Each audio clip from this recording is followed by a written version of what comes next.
Informasi dari teman-teman, katanya ini ya, pengacara daripada Roy Suryo dan Tifa itu pada mundur.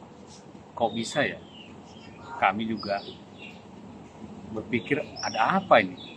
Tapi bisa juga sih melihat kelelahan yang tak henti-henti dan juga melihat sudah terdesaknya Roy Suryo dan Tifa ini.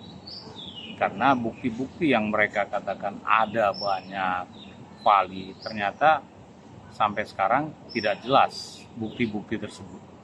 Coba kita dengarkan dari analisis teman kami berikut ini. Jangan takut, kalau ada apa-apa, kita akan lawan. Wah, udah gini aja.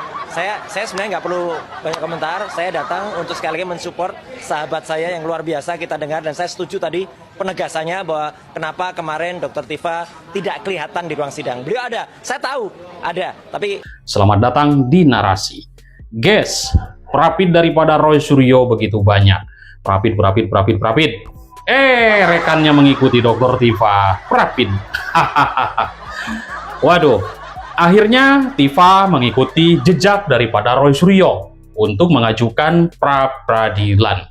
Nah, guys, di sini saya melihat ya, justru saya sebagai warga masyarakat pemerhati kasus ini, Prapid sangat menarik. Lah, emang ini berapa kali sih kalian ini bisa pra-peradilan? Ayo Pak Roy, Bu Tifa. Kan nanti lama-lama juga akan ke pokok perkara. Jadi kita biarkan saja. Kita tonton mereka hitung-hitung film komedi. Aktor utamanya Pak Roy Suryo dan Bu Tifa. Jadi menurut saya biarkan saja bergulir. Seperti apa adanya. Meskipun memang kesalahan hukum memberikan celah pra-peradilan itu bisa dilakukan tanpa batas. Sepanjang subjeknya tidak sama. Jadi menurut saya sih, sebagai warga masyarakat pemerhati kasus ini, buat para pendukung Pak Joko Widodo, santai saja. Anggap hiburan. Ya kan?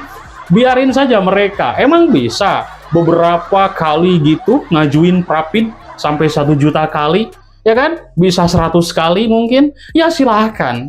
Karena pada akhirnya mereka menghadiri sidang setiap hari, datang ke sidang, minggu depan datang ke sidang, minggu depan lagi datang ke sidang. Emang menurut Anda enak hidup hanya menghadiri sidang setiap hari kerjanya? Betul? Nah, menurut saya sih sidang lagi nggak enak dan juga memalukan. Jadi jauh lebih nyaman seperti Pak Jokowi dong, yang dituduh ijazahnya palsu. Dia bisa bertemu dengan rakyat setiap hari, kemudian bisa datang ke NTT, bisa datang ke Lampung, disambut masyarakat banyak. Dia datang ke Lampung disambut oleh orang-orang yang mencintai, yang mendukung dia. Justru cukup mengherankan, makanya begitu banyak dihina nih Pak Jokowi, tapi tetap dicintai rakyat. Jauh beda sama Pak Roy dan Bu Tifa, katanya ilmuwan penelitian, tapi nggak berani ke sidang pokok perkara. Hanya Prapid. Mereka orang yang menghina Pak Jokowi, yang menganggap bahwa dirinya adalah sebuah orang-orang yang pembela kebenaran, sibuk dalam pra-peradilan, dan setiap hari harus datang ke sidang. Lah, emang nggak ada kerjaan lain apa? Ya kan? Atau jangan-jangan benar juga nih yang dikatakan oleh Bang Rismon Sianipar, mereka adalah pengangguran. Jadi sebenarnya kekalahan yang paling besar dari diri mereka itu sudah jelas, guys. Ketakutan. Kenapa kalian kok hidupnya hanya diwarnai dengan sidang pra-peradilan setiap hari? Dan pada akhirnya setelah pra-peradilan itu sudah tidak bisa lagi dilakukan karena mungkin sudah habis perkaranya yang bisa dipersidangkan di pra-peradilan itu, maka mereka akan masuklah ke pokok perkara. Jadi inilah sepertinya mungkin kita lihat sepertilah hewan ternak, betul? Hewan ternaknya ini hanya menunggu untuk disembelih. Jadi mungkin ya hanya ditunda waktunya. Oh, kebetulan hari raya ini masih jauh, masih sepi. Oh, kebetulan hari raya masih sepi nih, masih jauh. ya kan? Hari raya yang akan datang masih agak sepi, belum juga disembelih.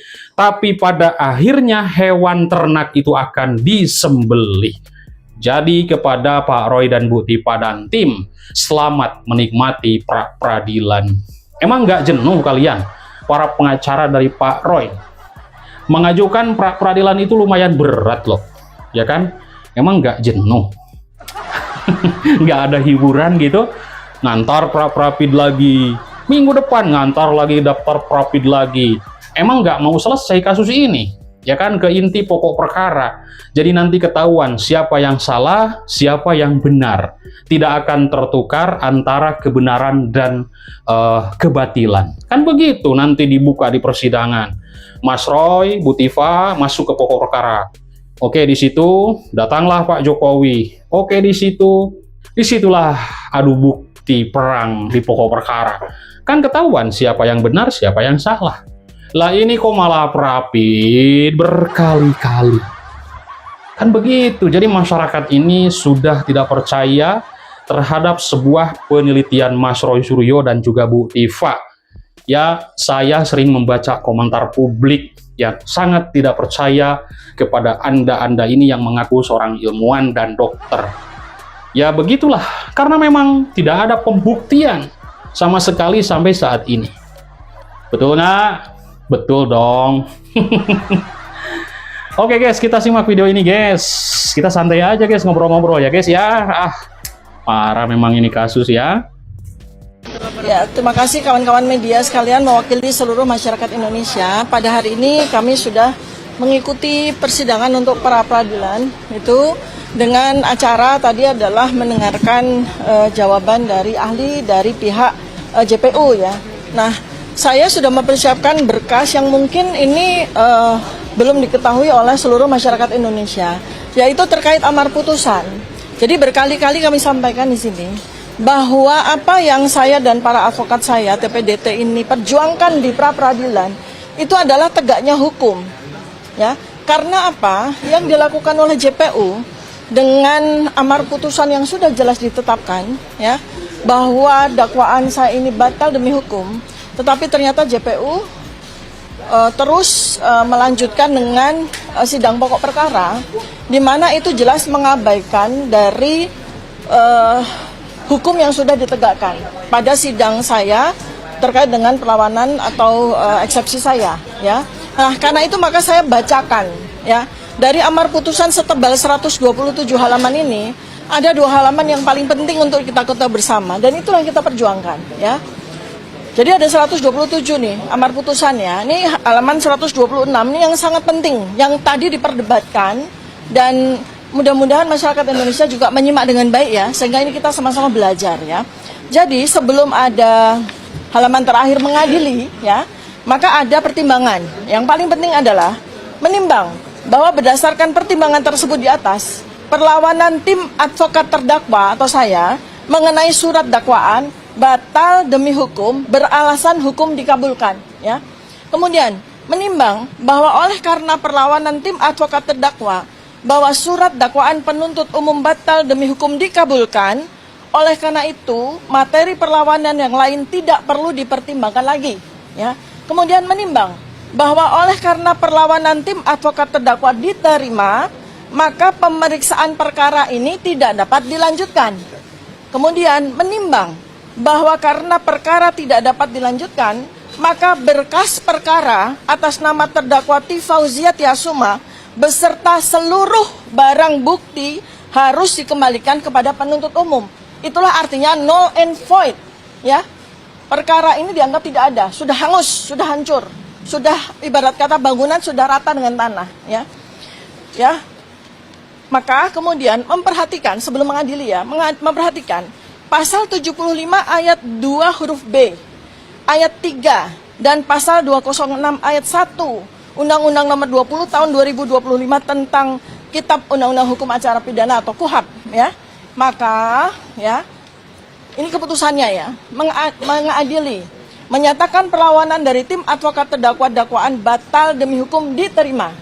Ya. Menyatakan surat dakwaan penuntut umum nomor rek perkara PDM 133 dan seterusnya tanggal 22 Juni 2026 atas nama terdakwa T. Fauziatia Sumah batal demi hukum. Memerintahkan mengembalikan berkas perkara ini kepada penuntut umum. Ya, nah, apa pentingnya pra peradilan ini harus kami perjuangkan? Karena sesungguhnya JPU itu diberikan kesempatan, ya, yaitu di mana? Di pasal 206, yaitu banding. Nanti advokat kami akan menjelaskan, yaitu banding. Ini yang kami perjuangkan. Kalau Anda memang tidak puas JPU, silakan Anda banding. Kami siap untuk bersidang bukan di pengadilan negeri, tapi di pengadilan tinggi. Itu ya. Jadi sekali lagi ini saya berikan penjelasan jelas kepada seluruh masyarakat Indonesia bahwa Dr. Tifa itu tidak mangkir. Dr. Tifa itu tidak lari. Tetapi kami mempertahankan apa yang jadi amar putusan. Ini adalah hasil hukum Indonesia. Nah, mengapa JPU justru menggunakan ya pasal 75 ayat 4 yang tidak ada di amar putusan ini? Artinya itu adalah pengabaian hukum. JPU sudah diberi kesempatan tidak digunakan, malah melakukan pengabaian hukum dengan menggunakan pasal 75 ayat 4 yang tidak ada. Nah, itulah yang disebut sebagai ignoratio legis, mengabaikan hukum. Ya, saya udah belajar hukum juga nih sama lebih pinter daripada iya, advokatnya. ignoratio legis namanya. Dan hal yang ketiga yang terpenting nanti akan disambung adalah begini. Pada saat sidang perkara, saya sudah jalan selama 4 kali, lalu kemudian eksepsi saya diterima. Mengapa diterima? Karena sudah jelas pada dakwaan ini perlawanan kami dikabulkan, karena terjadi 2 error. Satu adalah error in objecto, yang kedua adalah error in persona. Nah, kalau sidang yang diminta oleh JPU ini dilanjutkan, maka terjadi 3 error yang ketiga.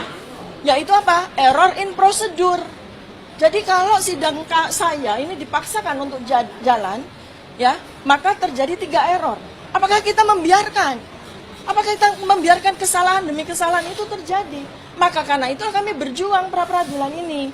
Begitu ya, teman-teman ya. Silakan dilanjutkan, Pak. Ya, oke. Terima kasih. Jadi apa yang disampaikan oleh Dr. Tifa itu begini. Jadi kalau putusan telah mengatakan batal demi hukum, itu artinya kalau penuntut umum itu akan memperbaiki surat dakwaan harus atas perintah atau atas kesempatan yang diberikan oleh hakim. Nah, sepanjang persidangan itu, sepanjang putusan tidak disampaikan itu tidak pernah ada kesempatan